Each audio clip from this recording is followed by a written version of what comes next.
Hello दोस्तों, स्वागत है आपका हमारे चैनल लर्निंग एट होम में। और आज की इस नई वीडियो में हम एक नए टॉपिक के बारे में पढ़ेंगे। आज का हमारा टॉपिक है त्रिपक्षीय संघर्ष, जिसे हम इंग्लिश में ट्रीपार्टाइट स्ट्रगल के नाम से भी जानते हैं। तो चलिए आज इस नई वीडियो में इस नए टॉपिक के बारे में पढ़ते हैं। पूरी वीडियो शुरू से अंत तक देखिएगा ताकि आप इस टॉपिक को अच्छे से समझ पाएँ।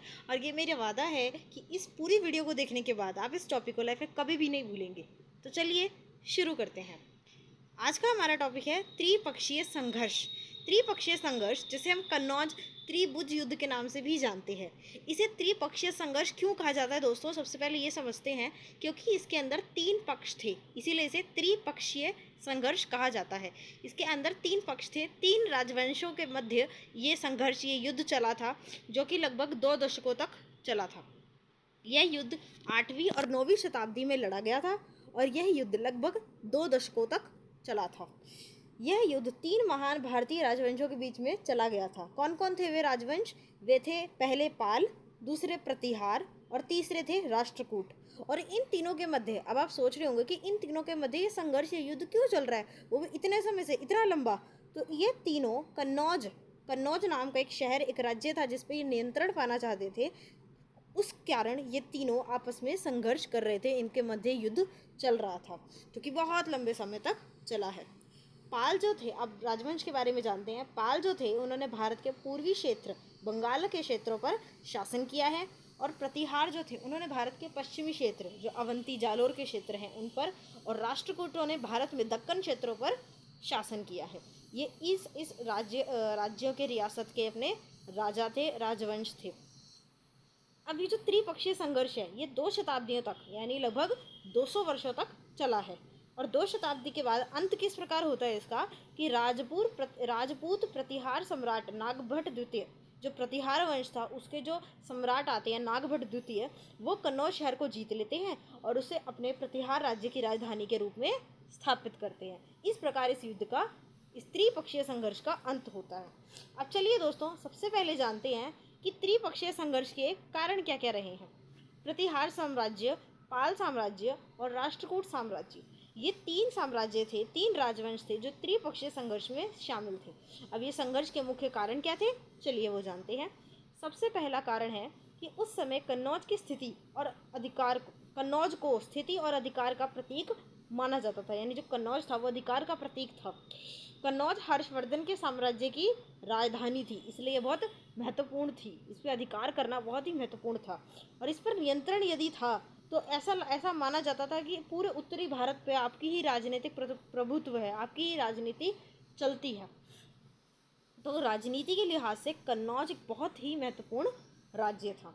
दूसरा कारण है, कन्नौज पर नियंत्रण का अर्थ था, यानी यदि कन्नौज पर किसी का नियंत्रण होता है तो उसका मध्य गंगा की घाटी पर भी नियंत्रण था। और मध्य गंगा की घाटी जो थी वो संसाधन संपन्न थी, वहाँ से व्यापार होता था, वहाँ से बहुत संसाधन हमें मिलते थे। और घाटी तो, नदी तो थी ही गंगा माँ।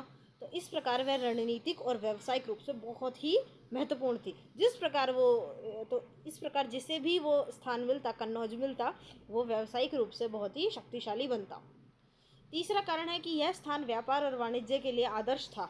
यानी जो कन्नौज है हमारा, वो व्यापार और वाणिज्य के लिए एक आदर्श स्थान था, क्योंकि यह सिल्क रोड से जुड़ा हुआ था। आप जानते हैं कि प्राचीन काल में सिल्क रोड से, मध्यकाल में यदि हम बात करें, सिल्क रोड से मुख्यतः व्यापार होता था। अब अगला कारण देखते हैं। 8वीं शताब्दी के अंत और 9वीं शताब्दी की पहली तिमाही के बीच कन्नौज पर जिन राजाओं का शासन था वे बेहद कमज़ोर थे। तो हमारा आखिरी चौथा कारण है कि जो राज्य पर जिनका शासन था, जो शासक थे, वे बेहद कमज़ोर थे। 8वीं शताब्दी के अंत में और 9वीं शताब्दी की पहली तिमाही के बीच जो कन्नौज पर राजा आए वे बेहद कमज़ोर थे। इसीलिए आप देखते हैं कि त्रिपक्षीय संघर्ष की शुरुआत भी इसी समय हमें देखने को मिलती है। वे राजा बेहद कमज़ोर थे और वे आसानी से पराजित भी हो जाते थे। अब यदि किसी राज्य में कमज़ोर शासन होता है तो वे दूसरे राजाओं को अपनी ओर आकर्षित करता है। यानी दूसरे राजा सोचते हैं कि यहाँ का राजा तो इतना शक्तिशाली नहीं है, तो चलो उसे लूट लेते हैं, उस पर अपना आधिपत्य जमाते हैं। तो राजाओं का कमज़ोर होना भी एक बहुत बड़ा कारण था जिसके कारण ये त्रिपक्षीय संघर्ष हो रहा था। अब दोस्तों, त्रिपक्षीय संघर्ष हमारा 2 चरणों में विभाजित है। इसे ठीक से समझने के लिए कि त्रिपक्षीय संघर्ष में कौन सी घटना कब घटी है, किस प्रकार ये शुरू हुआ और किस प्रकार इसका अंत हुआ, हम इसके चरणों को पढ़ते हैं। त्रिपक्षीय संघर्ष में सबसे पहले आता है प्रथम चरण। कन्नौज पर नियंत्रण के लिए पाल, प्रतिहार और राष्ट्रकूट तीनों लड़ाई में लगे हुए थे। और यह संघर्ष कब शुरू होता है? इस संघर्ष की शुरुआत होती है 790 ईस्वी के आसपास। धर्मपाल जो कि पाल वंश के थे और वत्सराज जो कि प्रतिहार वंश के थे, इन दोनों के बीच युद्ध शुरू होता है। इस युद्ध में होता क्या है, धर्मपाल जो पाल वंश के थे उनकी हार हो जाती है और वत्सराज जो प्रतिहार वंश के थे उनकी जीत होती है। फिर वत्सराज जो प्रतिहार वंश के थे उनके ध्रुव राष्ट्रकूट वंश के राजा के साथ युद्ध होता है। तो आप देख रहे हैं कि किस प्रकार इसमें तीन पक्ष आ गए। पहले दो लोगों में हुआ, फिर उनमें से जो जीता उसकी तीसरे के साथ हो रही। तो इस प्रकार ये त्रिपक्षीय संघर्ष के यहाँ से जन्म हुआ, उसकी शुरुआत हुई। अब इसके बीच में क्या होता है, इसमें जब वत्सराज और ध्रुव के बीच में युद्ध होता है तो उसमें वत्सराज राजा ध्रुव से हार जाते हैं। वत्सराज जब हार जाते हैं तो उसके बाद धर्मपाल कन्नौज पर कब्जा कर लेता है, क्योंकि वत्सराज तो वहाँ था नहीं। लेकिन फिर ध्रुव के साथ उसका युद्ध होता है और उसमें वो हार जाता है और ध्रुव का कब्जा उस पर हो जाता है।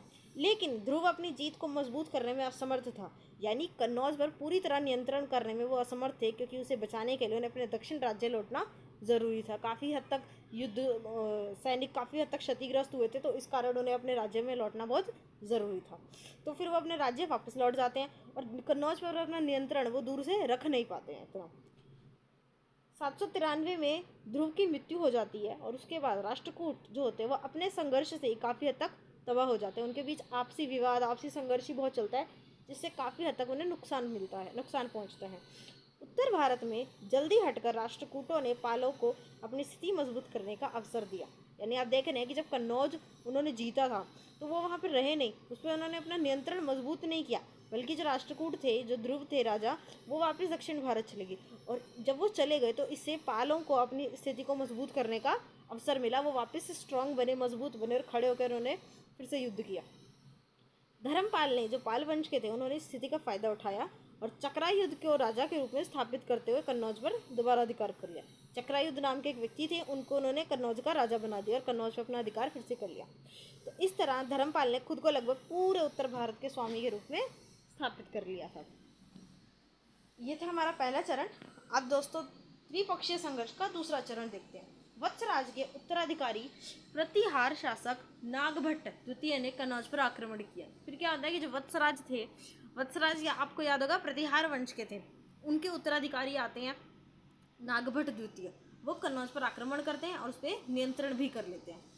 और जब वो उस पर आक्रमण करके चक्रायुद्ध को वहाँ से हटा देते हैं तो उसके बाद नागभट्ट और धर्मपाल के बीच युद्ध होता है, जिसमें नागभट्ट द्वितीय धर्मपाल को हरा देते हैं। नागभट्ट द्वितीय द्वारा शहर पे कब्जा हो जाता है और उसके बाद कन्नौज की लड़ाई और तेज हो जाती है। लेकिन इनकी जीत भी अल्पकालिक थी, बहुत ही कम समय की थी, क्योंकि जो ध्रुव राष्ट्रकूट थे राजा, उनके उत्तराधिकारी आते हैं गोविंद तृतीय, वो उन्हें आते ही हरा देते हैं। और इस जीत के तुरंत बाद गोविंद तृतीय दक्कन के लिए रवाना हो जाते हैं। वो भी वही काम करते हैं जो उनके पहले राजा कर चुके हैं। फिर 9वीं शताब्दी के अंत तक राष्ट्रकूटों की शक्ति भी कम होने लगती है। वो उतने शक्तिशाली पहले की तरह नहीं रहे। फिर अंत होते होते हम देखते हैं कि इस तीन तरफा संघर्ष में प्रतिहारों ने जीत हासिल करी और खुद को मध्य भारत के शासकों के रूप में स्थापित कर लिया। जो नागभट्ट द्वितीय थे, उन्होंने इस संघर्ष में कन्नौज पर जीत प्राप्त करी और प्रतिहार अपने आप को मध्य भारत के ऊपर शासन करता हुआ देखते हैं। अब दोस्तों हम देखते हैं त्रिपक्षीय युद्ध के प्रभाव। इस त्रिपक्षीय युद्ध के प्रभाव क्या क्या पड़े। त्रिपक्षीय संघर्ष ने लड़ने वाले राज्यों को कमज़ोर बना दिया। यानी जो हमारे जो वंश थे, जो राज्य थे जिनके बीच में संघर्ष चल रहा था, पाल वंश, प्रतिहार वंश और राष्ट्रकूट वंश, इनके बीच हम देखते हैं कि ये संघर्ष इतने लंबे समय तक चला। आप देख रहे हैं लगभग 200 साल तक चला है। तो इससे ये राज्य कमज़ोर हो गए, क्योंकि युद्ध वगैरह से राज्य अक्सर कमज़ोर ही हो जाते हैं, शक्तिशाली कभी नहीं बनते हैं। तो इससे राज्य बहुत कमज़ोर हो गए। अब इससे क्या हुआ, इससे पूरा उत्तरी भारत ही राजनीतिक रूप में कमज़ोर हुआ और उसकी राजनीतिक स्थिति भी अस्थिर हो गई। और इससे जब भविष्य में अरब देश पे आक्रमण करते हैं तो वो उसका उतने डट के मुकाबले नहीं कर पाते हैं और देश जो है वो अरब उस पर कब्जा कर लेते हैं। तो ये था हमारा आज का त्रिपक्षीय टॉपिक। अगर आपको हमारा वीडियो अच्छी लगी हो, so please like, share and subscribe the channel for more such videos. Stay tuned.